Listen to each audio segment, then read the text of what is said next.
Welcome to Tales from the Tap. My name is Frankie, and this is my co-host, Stan the Man. And we are excited to talk to you about this RCQ season. And this episode is going to help you prep for what's coming. And we'll even devolve a little bit into standard and what we saw at the Pro Tour and some interesting decks there, because we do have a standard season coming soon. But before we do that, a bit of housekeeping things. First off, the Patreon. We first want to thank our newest patron, Todd, for joining. Thank you. We really appreciate the support, and our community more and more is slowly growing. We're super excited about that and excited to continue growing the community and helping people get better at Magic. And he has already told me about some bad decks he wants me to play on stream. With that, getting into the tiers, we talked about it last episode, but we have updated all of those names. So the tiers are the same as before. Nothing has changed in regards to rewards, but the names are different. The photos are different. So at our lowest tier is Tap That Bird and Fly, where we give you a shout out on the show and give you some Discord access. Then the next one is Tapping 2 Blue Mana, followed by Kiki Jiki, in quotes, tap and ruin opponent's life. And then our last tier is Tap Furiously for Gaia's Cradle. Go ahead and check those out. I've got new arts. I had a bunch of fun going online and looking up different puns and cards that were famous to tapping. So please enjoy. And for those of you who can't join our Patreon, that's okay. We really appreciate you listening, and appreciate also if you spread the word to your friends. If they want a great place to listen to some Magic content and hopefully get better, ask us some questions, we're happy to reach out and talk about what you guys want to hear. Speaking of free, you can always follow us on our socials. All of our socials are obviously free. We are pretty active on Twitter as of right now, and hopefully in the future we'll start getting more active on other platforms as well. But for now, the main one we use is Twitter, and then we'll be streaming as much as we can on Twitch as we find the time for it. Yeah, if you haven't seen, I did stream a league of one of my Niv to Light Up the Beanstalk decks. I've also streamed 2 or 3 times of some limited. We're going to start getting that going. Go ahead and check us out there. Give us a follow. We super appreciate it. Yeah, and our Discord continues to be free, but obviously if you sign up for the Patreon, we give specific Discord access to limited channels for the people that are on the Patreon. And then for the coaching sessions, now that we're streaming, we'll start to try to get those on stream if possible, assuming the time frame works, because I know we have some of you guys in Japan that follow us. But assuming we can get it on stream, then you'll have a VOD at least that you can go and follow. And then in the future, we'll try to get set up on YouTube for you guys so that we can save the VODs for you guys on YouTube. You can always reference your play and the coaching session, as well as just having the VOD on our channel there that people can enjoy for some content. And then if you need to reach out to us at all and you're having trouble, our email is talesfromthetappod@gmail.com. You can always reach us there as well. Yeah, and our different socials, links, content is easier than ever to find. I went and changed our link tree today. It is on Spotify, it is on Twitter, it is also on our Discord. So if you're looking to find another social site, you don't know the name, they're all there now for you to look at.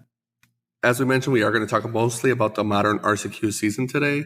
First things first, though, I need to apologize. I have been battling the flu all week. I'm finally better, but I'm still a bit congested. So if my voice sounds different than normal, I do apologize for that, but I will do my best to sound clear and concise, as I normally do not. Wink. But before we get into the modern RCQs, I wrote the entire script for the episode about a week ago, and there was a big change that got announced yesterday that I wanted to touch on before we jump into modern, and this is regards to standard. So most of you already probably know if you're in the competitive scene, but for those that aren't as much, we have been talking about how standard is getting promoted more. The format is really fun. Personally, I really enjoy the format, and I'm going to try to promote it more at the store. And in general, I think the format is getting healthier. They've announced a 3-year rotation instead of 2-year rotation. They said they're going to try to do more for the format in general. While Developtrain has made the format wildly more fun, pun intended, The format is no longer just like a mono black / black control format. It is really fun to play. A lot of my buddies that I have in a standard group chat, we talk about it every day, how they're trying all kinds of stuff on Arena. And they just announced that for the MagicCon coming up in February in Chicago, which is very close to us, that they're doing the Open as a standard format for the 75K, which in Vegas this past weekend was the limited format. So that's going to be standard in Chicago, and that's only like a few months away. So that's really hype. And then they also announced that going forward, the store championships starting next year, we're going to be standard only, I believe, including not even allowing for limited. That is a pretty cool change in order to promote standard. My only qualm is, personally, as a player and as a store owner, I don't really think they're doing enough. So if you guys are on their socials or you guys are getting surveys from WOTC, some things I would recommend asking for are, where are our store championship playmats that we used to get? That would be awesome. I'd play some standard for a first place playmat at my LGS. You could go to multiple LGSs and try to play for multiple chances at a playmat for first place. In addition to like, maybe they have actual F&M promos for standard as opposed to the prize packs if they really want to try to promote the format, because it feels like nowadays a lot of stores will do F&M as any format. So if they're going to promote standard, they really have to promote standard because it's competing against Arena, which is really convenient. With that being said, though, I think this is a really exciting announcement. Pro Tour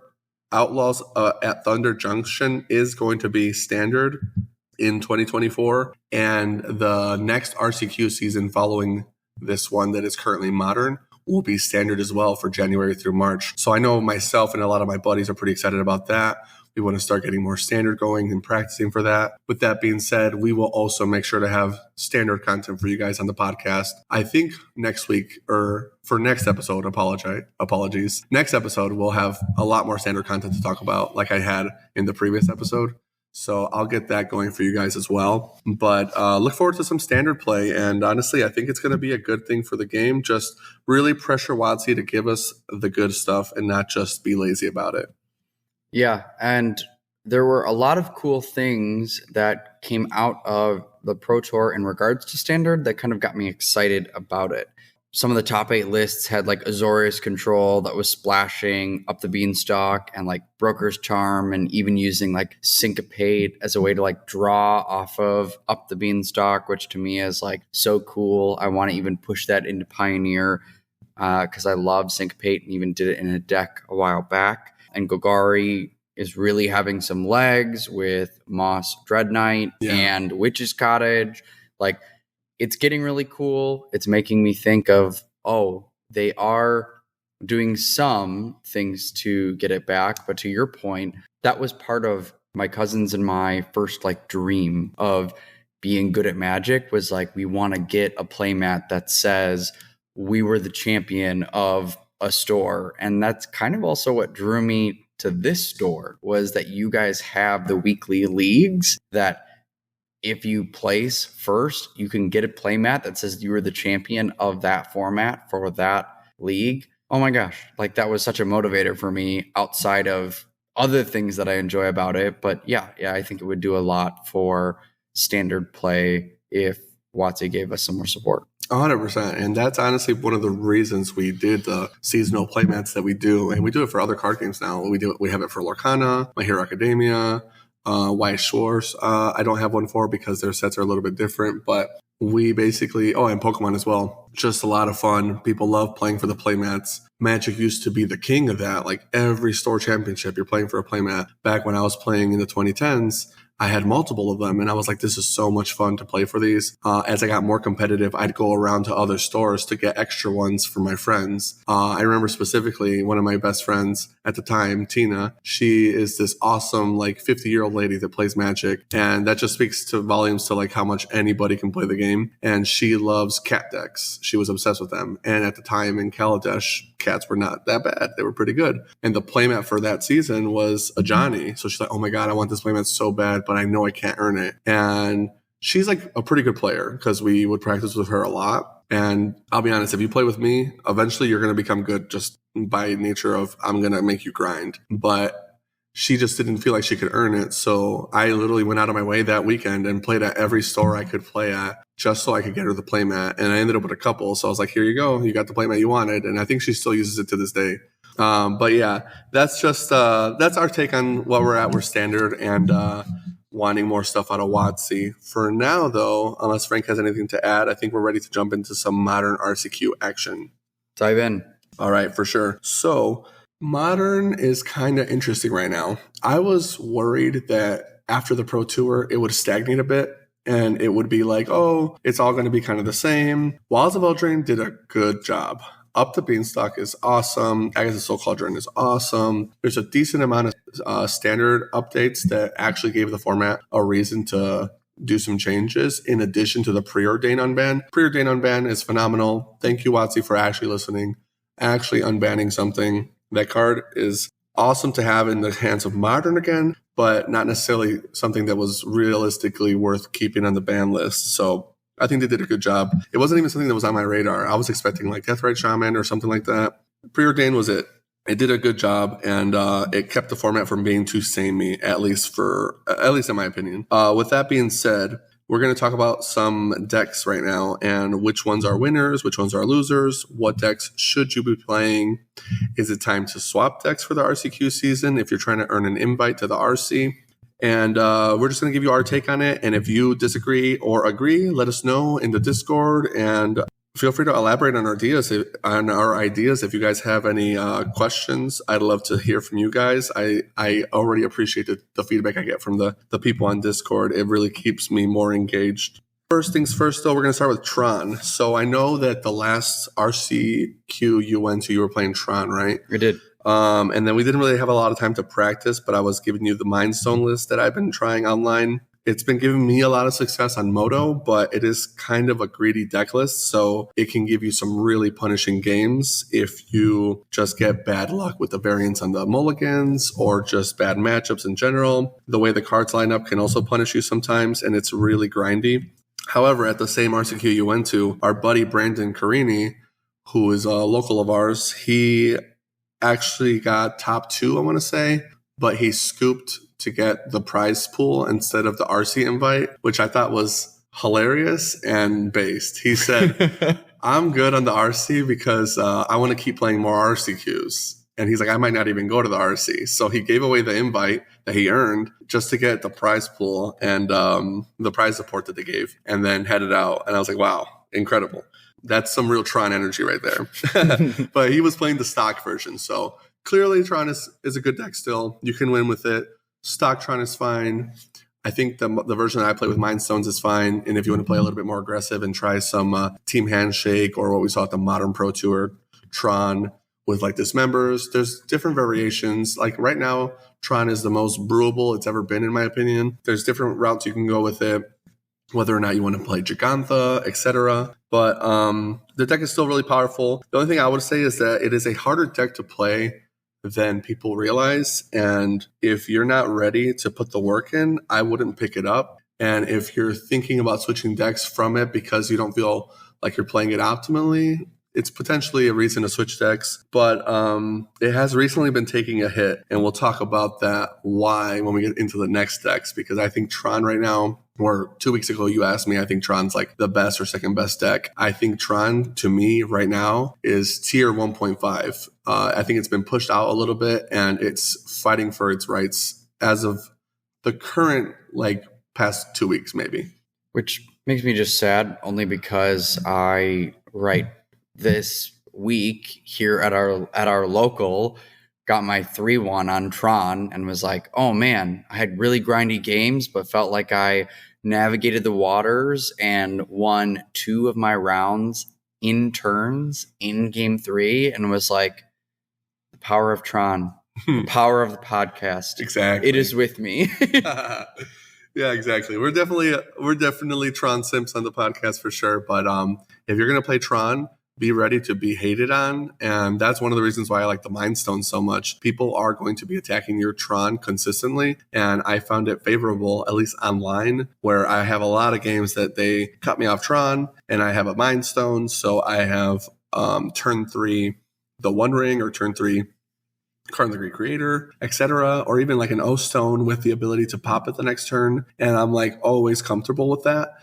And that kind of works for me as I've been playing the deck for over a decade. So maybe it's not for everybody, but the stock version is still plenty good. Whether or not you play Dismember is reasonable. There's so many different ways you can build a deck. So if you have questions about it and you want a deck list or you're not sure on your 75, feel free to hit me up in the Discord. I can definitely give you reasons why or why not you will like certain cards. It's easier for me if I know what you prefer to give you the navigation routes as opposed to like trying to build it from scratch. So you might be asking, why do you think Tron is going downhill even though you still think the deck is strong? And honestly, I'd still be playing Tron if I were going to RCQs this weekend. But the main reason this deck that has been just dominating lately is Hardened Scales. Hardened Scales is really kind of scary for Tron. I actually played against this when we went to St. Louis as a team, Frank and I and Kai. I played against this in a side event. We had a really grindy match, and during that match, I was realizing, wow, like Hardened Scales is kind of scary. I beat my opponent, but mostly because I understood his deck better than he did. And that is thanks to our boy Tommy, who we had on the podcast before. He used to play a lot of Hardened Scales, and we had just a ton of grindy matchups back in the day. So thanks to him, I was able to navigate through that win.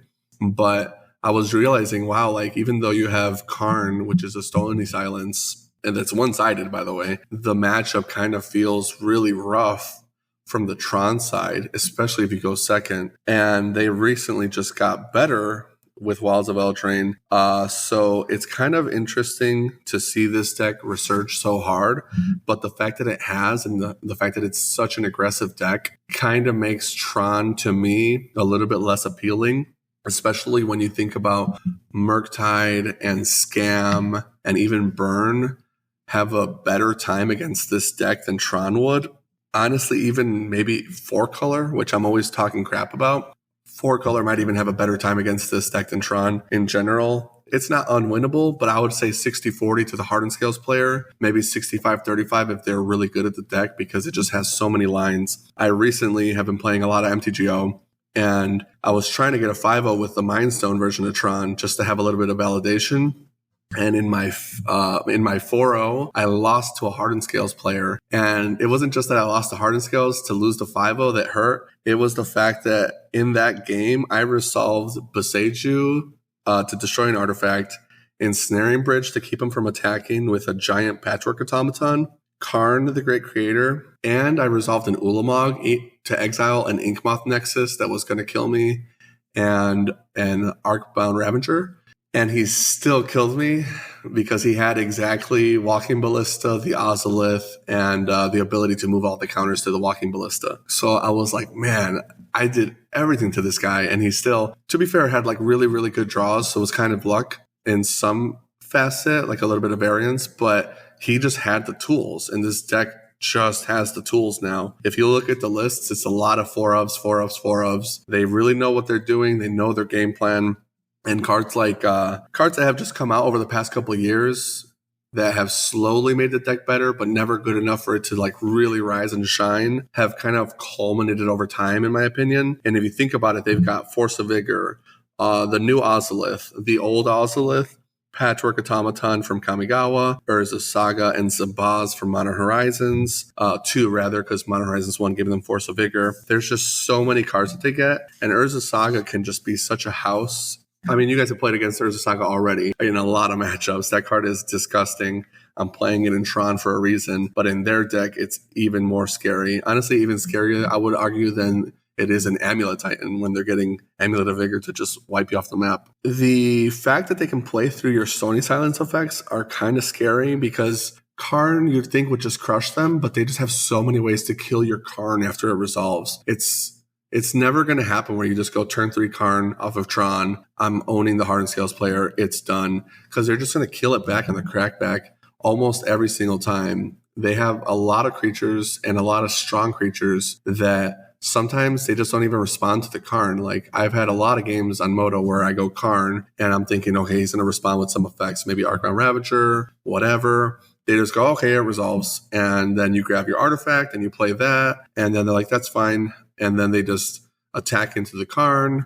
they lose some of their value depending on what you grabbed. Maybe it was like a walking ballista, maybe an ensnaring bridge, but they always kind of seem to find a way. And they have Boseiju, which is good against Tron. So in general, I think this deck is really powerful. And I'm excited to see a lot more of it because not only are they good against Tron, but they seem to be beating even decks that have a lot of removal. The Ozolith is such a scary card, just moving all the counters with the Ozolith, having the ability to pop you with a walking ballista. This isn't the same hardened scales from like 2018 or whatever, where they were really grindy, hang your back walker, I'm going to move all my stuff over. Maybe I can get a turn 4 win. Like this deck until you play against it, you really won't see the power. And if you have a friend that plays the deck, ask them to put it together and play test because you're going to want to know how to play against this matchup for your RCQs. Anything to add, Frank? Otherwise, I'm going to jump into the next one. No, keep moving. All right, for sure. I'll try not to bore you guys too much with my rambling. The next deck that has been doing really well, and I'm happy for them, Murktide Regent. I'm saying Murktide Regent because that's pretty much what the deck is now. If they play Darcy or Ragavan, I mean, almost certainly they will, but the main haymaker now is the Murktide. And Preordain has been a huge boon for their deck. The fact that it's a sorcery has made it so much easier for them to make their Darcys a problem. Now they're just almost certainly going to have Delirium. Before, when they had just Expressive Iteration, it really kind of felt like sometimes you would get bad luck and you just couldn't get Delirium and you just really needed a Mishra's Bauble. Preordain's going to help a lot with that in general. I've been seeing a lot of these decks playing Ledger Shredder as a result, where they're getting so many double spells. Ledger Shredder has been a lot better in general. And even though I would say Murktide kind of struggles with Tron sometimes, the Alpine Moons, the Blood Moons, whatever they choose to play, should be enough to make the matchups pretty balanced, in addition to the fact that they have so much more draw power now. Preordain wasn't a card I think was bannable in Modern in the current state of the game, but it's still a card that was banned for a reason. Like, the card will let them see a lot of action. So if they're digging for a sideboard card, they're going to find it against you. So do not let up the gas if you end up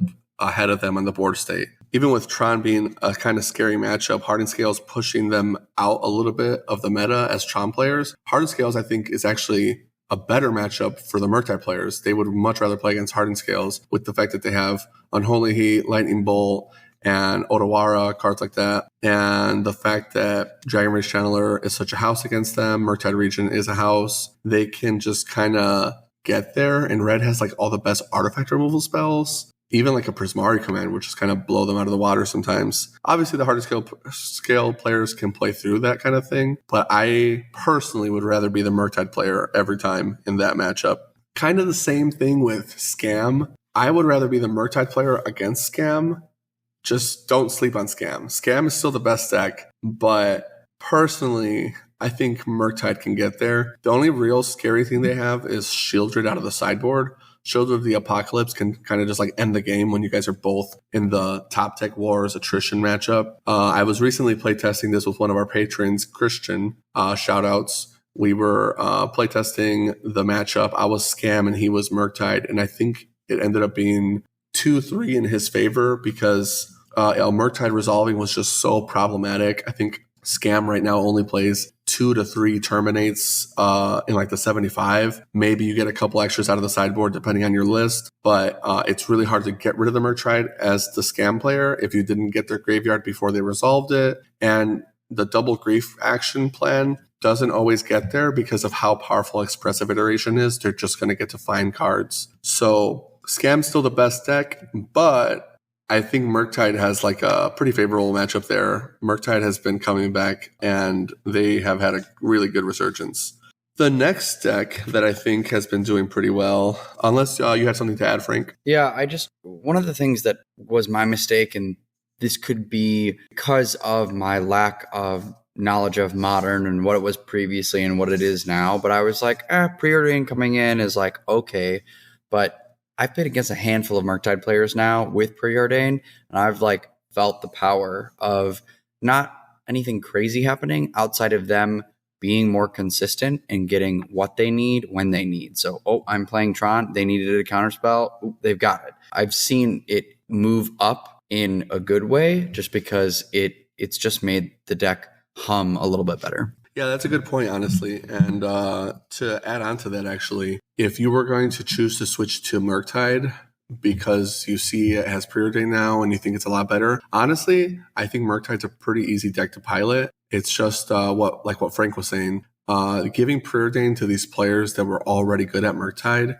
really kind of showed which players were really good. The guys that knew how to just like navigate through the deck and make it flow the way they wanted to. Obviously, variance is going to kill you sometimes, but you just get to see the cards you want to now if you're playing properly. And, sometimes you're going to lose a bad luck, but more often than not, just the fact that Preordain digs 3, Expressive Iteration digs 3, it's a big deal. Now they've got 8 of them, in addition to Dragon Rage Channeler digging with the Surveil trigger. It's going to be pretty scary to play against these guys if you're fumbling. And they've got decent sideboard cards in blue-red now. The only thing I would say is if you want to play this deck, one, obviously you have to know your lines. But this deck punishes you not for not knowing your deck, but for not knowing your opponent's decks. The nature of playing a tempo deck, you really have to understand when you can tap out and when you can't, and what to counter and why. And if you don't know a lot of the decks in the format, especially the ones you see in the tournament, obviously, you're going to get punished. And it is worth practicing against fringe decks with Murktide, I would say, just to at least have had seen their deck. Maybe nobody plays Heliod combo in your area, but have a guy proxy it up or sleeve it up or ask a friend that happens to have the deck. Build it, play against it, find somebody that plays Affinity, find somebody that plays 8-Rack. Like, if you don't know how to play against these fringe decks with Murktide, you will get punished, as opposed to I play Murktide a lot, I know the lines, I know how to play against Tron, Scam, Hardened Scales now, Burn, etc. That's all fine, but you really won't see the punishment until you're playing against these decks that you haven't played against and you're countering the wrong spell, and then they know what your game plan is, so they're navigating around it, because the guy playing the fringe deck always knows his deck to a T. So you just don't want to be the guy that's like, I lost to X, Y, and Z deck that nobody plays anymore from 2016. But with that being said, the next deck I think is kind of a winner, and if you stuck with the deck, good for you. It was a good choice. 4-color trade binder, as I like to call it, because this deck sucks. Not just kidding. This deck has gotten a lot better. And we saw how bad it was at the Pro Tour. It really was a bad deck at the Pro Tour.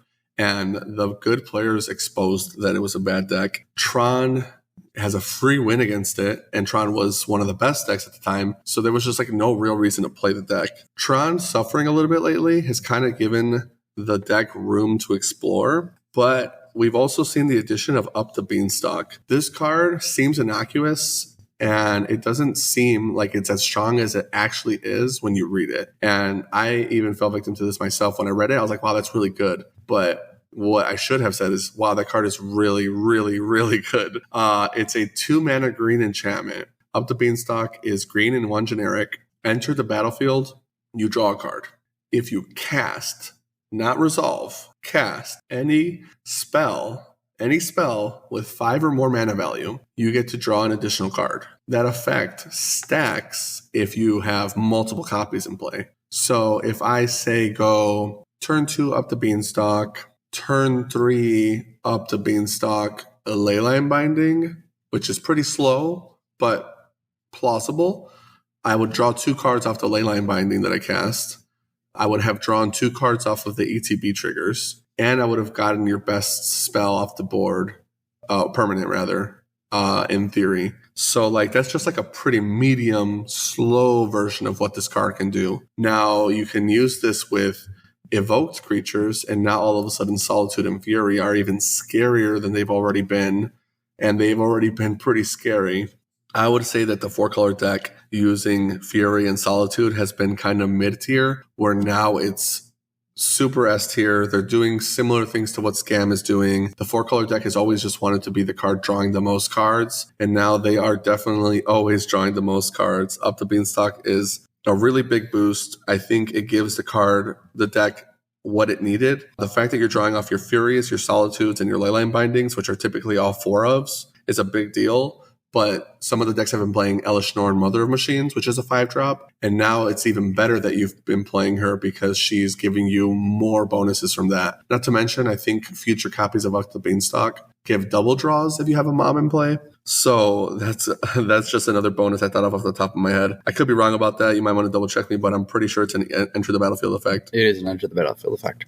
Gross. Yeah, so like this deck has gotten pretty scary strong. The One Ring doesn't give a draw off the Beanstalk, and neither does Omnath. But here's the thing, those cards already draw you cards. So now like everything in the deck says draw a card, and Omnath and the One Ring are good for their own reasons. They don't have to prove themselves. I think this deck is a legit contender, unlike its performance at the Pro Tour. It's partially why I would stop playing Burn if you were on Burn. I think Burn is a big, big loser because Tron's going a little bit downhill. So you'll see less people playing Tron thinking it's a free win. And you're going to run into a lot more Omnath. And that deck was already really popular, even when it was bad. Some things to keep in mind, just to make sure I got all the resolutions through. The Evoke Creatures count, I mentioned that. You would think 5-drops are hard to cast, but in Modern, they're free. And then Leyline Binding, the fact that it's a 1-drop, but it's 6 CMC, like that synergy with Up the Beanstalk is insane. I mean, we were seeing it even in Pioneer, like you mentioned, you're playing Bring to Light decks. It's kind of scary. I could even see Bring to Light kind of making a comeback in Modern because Tibble is pretty scary. That's what you're doing in Pioneer, and it's really good in Pioneer, although I think Tibble is actually less scary in Pioneer to me. I think it's more scary in Modern that my opponent resolves a Tibble. You know what I mean? Yeah. Like, I just don't want them to have that huge Planeswalker. They're kind of hard to deal with. Like, how does Scam deal with Tibble? You know, they don't have Dreadbore like they would in Pioneer. Right. Besides that, Delighted Halfling kind of really likes Up the Beanstalk because now, in addition to Ren and 6, you're just like, I have 8 2-drops that I'm super happy to cast. My Delighted Halfling mana looks even better into my turn 3. The ramp is going to matter even more now, and getting Boseiju locked should be even easier for your Tron matchup now that you're drawing so many cards. I think this deck will reward the players that have been sticking with it, but I don't know if I would switch to it, mostly because it's really expensive. If you can borrow the deck for a tournament, then yeah, definitely practice it. But it's basically a goldfish deck, all things considered. This deck definitely wants a sideboard guide more than most. Like, don't go into a tournament without a sideboard guide prepped. Don't make a mistake on sideboarding. It will punish you because I can't think of another deck that draws more cards. And so because you're almost guaranteed to hit your sideboard cards, make sure they're actually in your deck. And part of that too is like, right, if you're drawing so many cards, you may have to move to discard, and knowing what to keep when is super important. And with, right, the speed of Modern, Leyline Binding can almost always, if you're with fetches, turn on your Leyline Binding when you have 2 lands. And so this Up the Beanstalk, you're casting your spells for free with, you know, the elementals. Like, the value train is so much faster than what we're seeing in Standard and Pioneer. And if there isn't a reason, or you haven't found a reason yet to join the Patreon simply so that we can, help you with sideboard guides. They're so important for Modern. I cannot state it enough. Yeah, very true. We will definitely help you with your sideboard guides. And I honestly find it really fun to make them because it just gives me a fresh look at the deck every time I make one. And I will make a new sideboard guide for the same deck every time I go to a new tournament because I just don't know what I'm going to play against. But it kind of mentally prepares you like, well, what do I actually expect to see? Well, I for sure want to know what I'm going to do against these 4 decks, depending on what tournament or format you're playing. But one other thing I've been seeing in the 4-color decks a lot has been Emrakul, the Promised End, in the sideboard. It's pretty scary. I had one resolved against me on Moto. Never feels good. It's just like it was in Standard. If that hits the board, you're gonna usually cry. But I don't know if it's for real. Beyond that, like what Frank was saying, they're going to be having so many extra cards. They're ready to discard them to hand size. That makes the elementals even scarier. They might just go, well, I'm going to pitch this anyway, so I might as well just pop a Solitude. And you might even start seeing more ephemerates as a result, just because they might want to just keep some cards around. It's like they're scamming, but unlike the Rakdos deck, they get to actually go back to 7 cards. So yeah, I'm almost convincing myself to play 4-color at that point. And since we're on the topic of ephemerating, I guess we could just jump into the Rakdos deck. Some people call it Rakdos midrange. We'll probably continue to call it scam on the podcast because that's kind of just what the deck is doing. It describes the nature of the deck to a T. And this deck continues to be the deck to beat, in my opinion. It was the best deck at the Pro Tour, and it is still the best deck in the format. I've been keeping an eye on what the metagame looks like, shifting every week to week. You can look at the last 7 days on Goldfish. You can look at MTG Top 8. There's a lot of different websites that will give you aggregate data. You could even just look at the recent 5.0s that Wizards posts. With that being said, Scam has pretty much not moved from number one, where all the other decks kind of shift around a little bit. Scam just stays number one. I think that is a testament to the power of the deck. People are willing to stay playing it. People have been switching to it. People aren't switching away from it. And it is kind of worth it. After I've been playing the deck for a little bit, I really see the power. Fable the Mirror Breaker decisively winning the 3-drop war against Seasoned Pyromancer. I don't think you're going to see very many scam lists playing Seasoned Pyromancer. I did play against one guy on Moda that was playing Mardu, and he had Ephemerate. It was kind of cute. So he had Seasoned Pyromancer because of that. But I don't really see the point. I think I was talking to Tommy about it, and we both agree that 1, Ephemerate is bad in scam. 2, Seasoned Pyromancer isn't the way anymore. Another thing to mention, I guess, is Wilds of Eldraine came out. The set has been phenomenal. I've been really happy with it.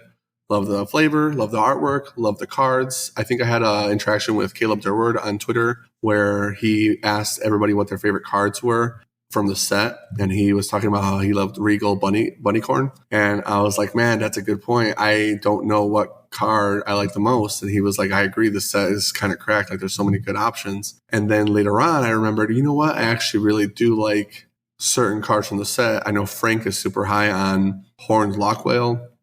I think my favorite card from the set is the Blossoming Tortoise. However, we did get Not Dead After All, which is just an upgrade to the Undying Malice or Feign Death effects, and the scam players seem to have liked it. The card is getting played in all the lists as a 4 of, and with good reason. It's just a strict upgrade. There's not really anything to talk about there that's special. Even the strict upgrade is like negligible. But I did have an interaction as a Tron player that kind of matters. So the aura that you get from the roll is a colorless enchantment. That matters because if you Ugin minus, it doesn't get rid of the Wicked roll. So I had a game that it didn't matter, but I minused an Ugin against Scam and won. But I was like, hey, why did I take a damage from the Wicked roll? And then I went back in the game log and it's like, oh yeah, the Wicked roll is colorless. So when Ugin exiled everything, the Wicked roll saw its way to the graveyard and triggered. And I was like, of course. It's not that obvious to you as a player. You might not have noticed that. Honestly, most of these kind of effects that make tokens always say the token is a color. The rolls are just rolls. So there was no reason to assign them a color. And when you put the token on your creature in limited play, even at pre-release, usually you're putting your card on top of it. So if you missed that interaction or if you didn't realize that they were colorless, this is the heads up, fair warning. If you are at 1 life, that Wicked roll will get you. You got to be real careful. It itself is what has to go to the graveyard, I believe, not the creature. That's kind of like all the updates with Scam. There's nothing too new sideboarding-wise. I think you should be prepping tournament to tournament. If you're already playing Scam, you are the deck to beat. So just be ready for people to be ready for you. But with like all things Magic related, confidence is a very key factor in your games. You know, you got to trust yourself. Just play to your outs. If the cards give you what they give you, then it should reflect in that. And if they don't give you good variance, then, you know, sometimes you just have bad beats and you can't really avoid them. But you got to be honest with yourself about the bad beats. It's not always bad beats. Sometimes we do make misplays, even if we don't realize them at first. Next deck, Cabal Coffers, Mono Black. This deck has been kind of floating around tier 2 for a while now. Since Modern Horizons came out, I love Cabal Coffers, so I've been trying it out over the past couple of years, really just wanting it to do a thing. Couple years, maybe a year and a half. I can't remember how long it's been since Modern Horizons 2. But since the card came out, I was a big fan of the black-white cards in the set, and Cabal Coffers was one of the big ones for me. It's been slowly kind of getting pieces. It feels like now more than ever, it's actually a contender. It's kind of in a similar spot to Tron, in my opinion, where they're both big mana decks that people don't want to play against, but if you play them properly, they can be scary, and they both like Karn the Great Creator. I would posture that Tron is still the better deck and the more real meta deck, but if you play Cabal Coffers optimally, this deck is just as legit as Tron. As a Tron player, I could see myself playing this at many tournaments and feeling pretty happy about it. The One Ring is pretty good for the deck, just like it is with Tron. Same with Karn the Great Creator. One of the good cards that they got that we didn't get as Tron players was Orcish Bowmasters. Orcish Bowmasters is a nutty card, and one of the reasons why Scam has just been dominating. But it is pretty good in Cabal Coffers, actually, because one of the things we liked a lot about Wilds of Eldraine was bargaining, and the Orc Army is a great bargain fodder card. If your opponent isn't drawing cards, doesn't matter. I'm sacking the 1/1, and I'm going to use it for Beseech the Mirror, which we've actually been seeing some Cabal Coffer decks playing Beseech. I've seen some lists running around that have 4 Orcish Sporemasters and some number of like talismans that are black mana, just so they have talismans to sacrifice as well if they don't get the Orcish Bowmaster tokens. Beseech the Mirror can hit the One Ring, it can hit Karn, it can hit Shieldred, it can even hit like a 3-drop if you needed to. The card in Cabal Coffers is kind of a boon if you build your deck around it. You could even have like a Swiss Army knife with like a couple 4-drops or 3-drops that are just like one-ofs. Spicy tech. It also allows you to trim on some cards if you really wanted to just play like 3 cards instead of 4 for whatever reason. The Beseech the Mirror can kind of facilitate that. I don't know if I'd recommend it, but there's some brewability here. And then they've also been playing Troll of Khazad Dun, which is the black land cycler from Lord of the Rings. So that has been allowing them to trim on some lands like some of the other decks have been doing, in addition to the fact that they play Cling to Dust. And I think some of these lists are playing like 2 to 3 Cling to Dusts, which, don't get me wrong, I love that card. Cling to Dust is amazing. For those that don't know, it's a 1-mana black instant from Theros Beyond Death. Pretty innocuous card, nothing special, but it says it's an instant speed exile effect. You can exile a target card out of any graveyard. If you hit a creature, you're gaining 3 life. So, hey, there's your burn matchup, right? But if you hit a non-creature, you draw a card. So it's like a pretty solid draw effect, honestly, sometimes. For 1 mana, you know what? Why not? But with the Troll, it's like you're feeding it, so you can guarantee get that 3 life. In a pretty slow deck, sometimes it can get you that win against burn that you were struggling against.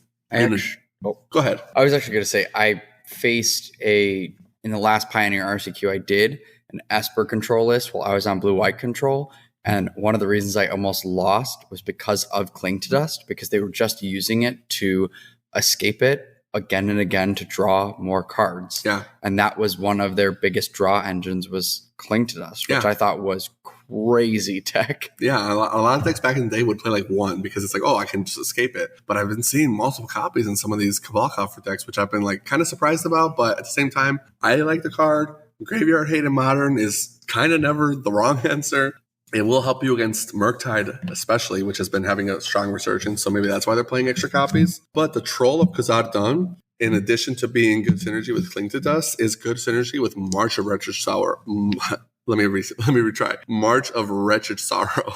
That card is the black X spell from Kamigawa, where we were seeing a lot of the white one. March of Otherworldly Light. Thank you. That card was really good. A lot of the blue-white control decks were liking that card. The black decks were playing March of Wretched Sorrow, but they weren't like in love with the card. I have been seeing lately that they have been liking the card, and one of the reasons I think is the Troll being such a good pitch for the card, and it gains you life. So one of the things that Cabal Coffer struggled with was just kind of staying alive, and this is facilitating a little bit more of that. If you're a fan of Tron or Karn the Great Creator, but you don't want to put into the work of really mastering Tron, this is a good deck to pick up. It's honestly super easy to play. I think that the deck really doesn't have too many difficult lines or interactions. You're not playing the Bad Tutor anymore, which was, I forgot the name of it, but it was a suspend spell from Modern Horizons. It's not Profane Tutor, is it? Yeah, it's Profane Tutor. They were playing that in the Cabal Coffers deck, and I just thought it was not good. And I'm glad that they got off of it because it just wasn't really doing anything. And that's kind of like the only weird card you had to play. knowing when to float it and what card to tutor for. I thought it was kind of cute when they were playing Emrakul the Aeon's Torn, but like playing for Emrakul the Aeon's Torn right now is kind of dumb. And then it just makes your deck worse to have it in the 60. In addition to it being easier than Tron to play, you're going to have a lot of early game removal that Tron doesn't get to play. And like Tron only gets like Dismember, and that's a black spell. You know what I mean? So this deck can play actual removal in those colors. You can have like Fatal Push, whatever. Hedge up the early game matchups that you might be scared of as a Tron player. Hardened Scales is making a comeback. Fatal Push is good against them. Tron doesn't have a similar card that does the same thing without sacrificing a fifth of their life total.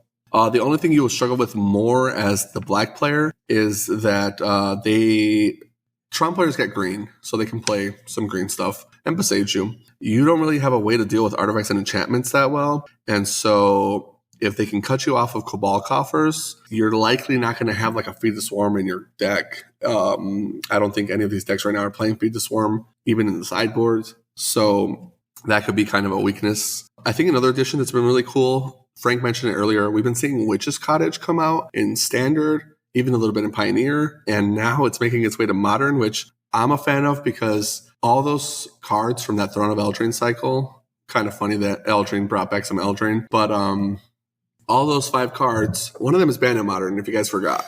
Mystic Sanctuary is actually banned in Modern, and it's from the same cycle as Witch's Cottage. Now, is Witch's Cottage on the same level? No. But it is still a pretty good card, and besides the green one, which just made a food, I thought all the ones in that cycle were pretty cool. But Witch's Cottage is cute, and your deck has very few creatures. So what Witch's Cottage does is if you have 3 swamps in play, if it's your 4th land, it puts a creature from your graveyard on top of your deck. So with your deck only having Bowmasters and like Shieldred and whatever your 3rd creature is, if you even have one. Troll. Exactly. The Troll synergizes pretty well with Witch's Cottage. If you need a creature late game, I think it has to be blocked by 3 creatures or something. It has like Super Menace. Yeah, Super Menace. So if you put that on top of your deck, you have Cabal Coffers. By now, it's 7 or 8 mana. Who cares? You have Cabal Coffers. That could actually win you some games. It's a third of their life total or more if they're playing a lot of fetch lands. Just put that guy on top of your deck, win the game. You already have a Shieldred out, maybe, so you aren't going to Legend Rule your Shieldred. That's your target. In addition to the Witch's Cottage, the deck plays like 7 or 8 copies of Field of Ruin and Demolition Field, whatever ones you pick. It's the same card. But having that many copies makes it actually good in the Tron mirror. You're like, I'm the better Tron deck. And then being able to pop man lands and any number of random spells, lands is really nice, and just grabbing your swamps out of your deck, slowly kind of thinning your deck out of these bad lands while getting the good ones off your opponent's field, getting rid of Hollow Storm Giants, getting rid of Den of the Bugbears, and honestly, even getting rid of their dual lands. A lot of these decks are playing like 1 copy of a Triome, 1 copy of 3 different Triomes, or like 2 Shock lands, or Grixis Death Shadow, which is like a 1 swamp deck sometimes. So if you're playing against Shadow, you could just be like strip mining them, or Wasteland rather. But against Scam, you're like, okay, now you only have 2 swamps and 2 mountains. Make it work. Against like Murktide, it's like islands and mountains only, you know? And that's just kind of just incidentally in your deck. It's not like you paid any cost because of the nature of being a mono black deck. You're kind of cooking. And that's a big shout out to one of our locals, Joe, because Joe strictly plays mono black coffers, and I've played Tron into him, I'd say 2 or 3 times now. I feel horrible every time. He always has a Demolition Field or a Field of Ruin, and I just cry over and over again. Yeah, and that's one of the reasons why I like the Mind Stone so much. I'm like, man, you got to have the Mind Stone. You got to be ready for the Demolition Field. You got to force them to have it. But shout outs to Joe, and shout outs to Mono Black Coffers, honestly making a comeback. Okay, so we've been going on for kind of long now, and we've been talking about not making the episodes super long for you guys anymore. So I think I only have one more deck to talk about, and then I can skim over some other ones just to give like a brief cliff notes. The next deck I really want to talk about, and this deck is kind of hype for me. I like the deck a lot. I'm not sure if it's going to have real legs, but shout outs to Will Kowalczyk, one of my homies, local player in the area. He just recently top 8'd when we were at St. Louis. I think that was on Legacy, but he used to play this deck here, Heliod combo, Selesnya combo, Devoted Druid, whatever you want to call the deck. He used to play this here all the time, and he almost won a playmat from one of our modern seasons just grinding with that deck. And he would just show up in 4-0 and 4-0, but he didn't always have a ride because he's so young.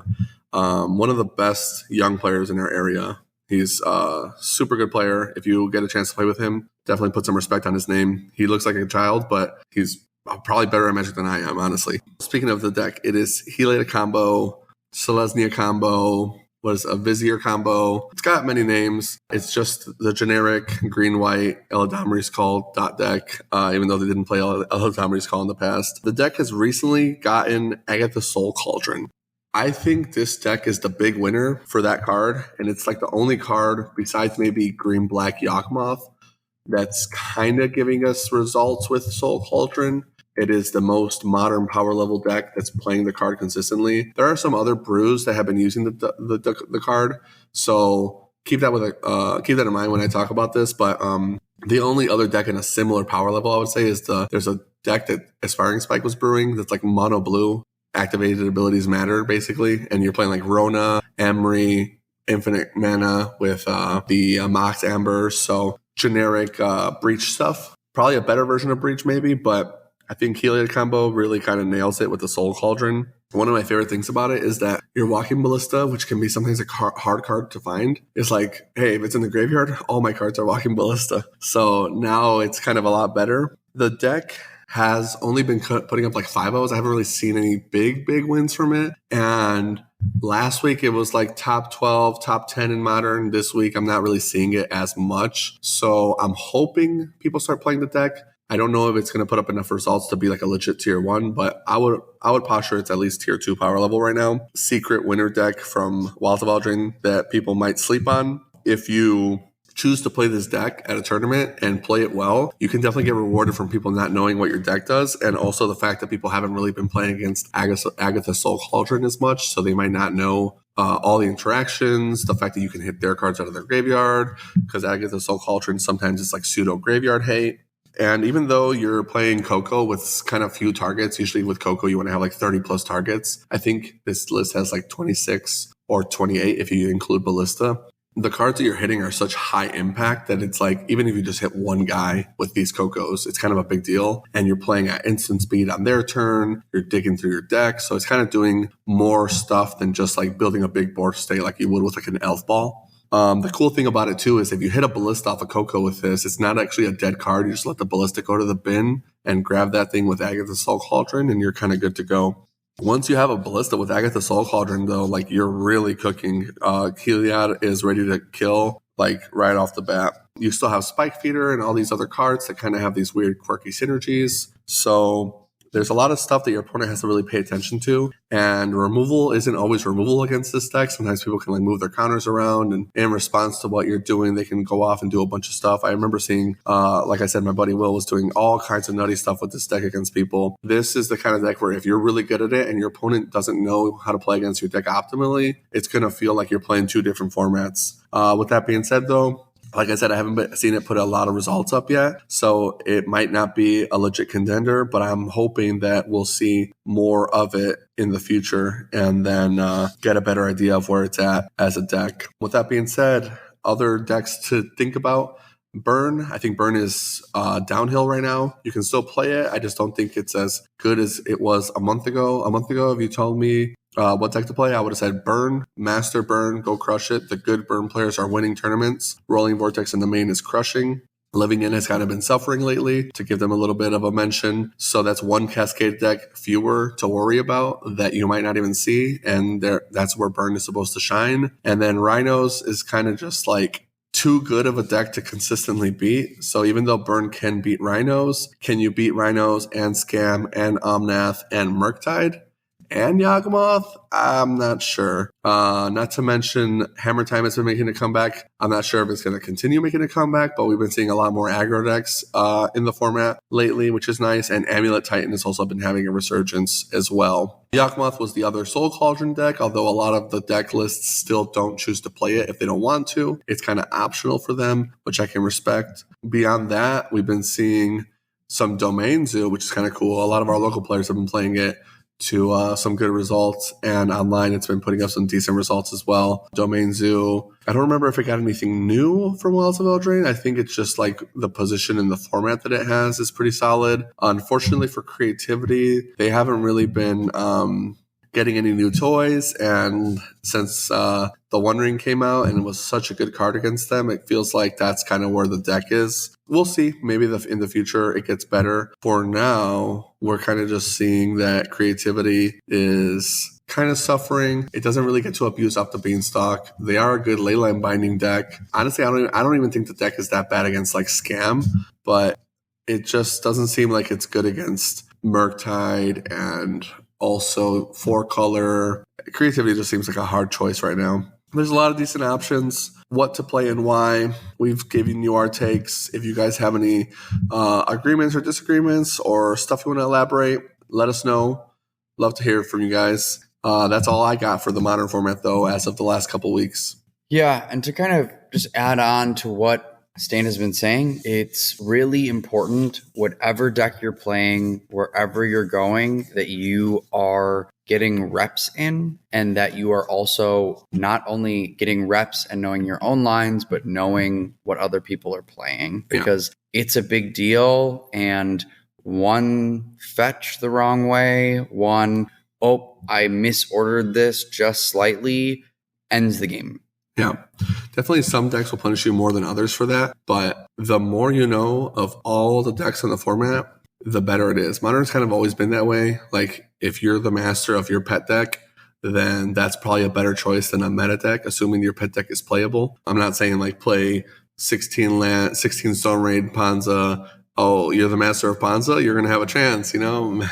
It's not always that way. But if you are playing a competent modern deck that is viable, like Merfolk, for example. Merfolk is playable. If you are really, really good at Merfolk and you have a list that's prepped for the meta, you're playing different copies of certain cards to prep for the format, and you know what all your opponents are playing and why and what decks to expect, you can kind of, ace a tournament. But like we said, it's just about the reps. Get your practice in. Come to the shop. We'd love to have you here. Get some practice if you're in our area. And if you can't, because you're not in the area, get on the Discord, hit us up. We'll definitely find time to play with you if you can get on the Patreon. And if you can't, I will definitely at least try to talk with you in the Discord. I love getting the engagement in on there. So like, even if you can't sub to the Patreon, I will definitely at least try to talk with you on the Discord and give you tips or ideas, work with your deck lists. And shout outs to those that are on the Patreon. We're almost at double digits now. We're pretty hyped about that. We're looking forward to keep helping you out with your future endeavors and your mono white Tron lists, if you will. And shout outs to Christian. I think my boy Josh said Christian was about to hit me up for another coaching session. And I think you said Todd wanted you to play mono white Tron. So if you see some meme stuff on the Twitch, just know we are kind of memers and dreamers. Yeah, absolutely. And I did think that, man, I'm not going to stoop so low as to sell pictures of my feet on the internet, but apparently we're getting pretty close if I have to play White Tron for patrons. Yeah. But at least that's fun, and I will lose my tickets with pride. Yeah, for sure. But again, thank you so much to everyone who's been supporting us so far. We are so excited to get to double digits on Patreon.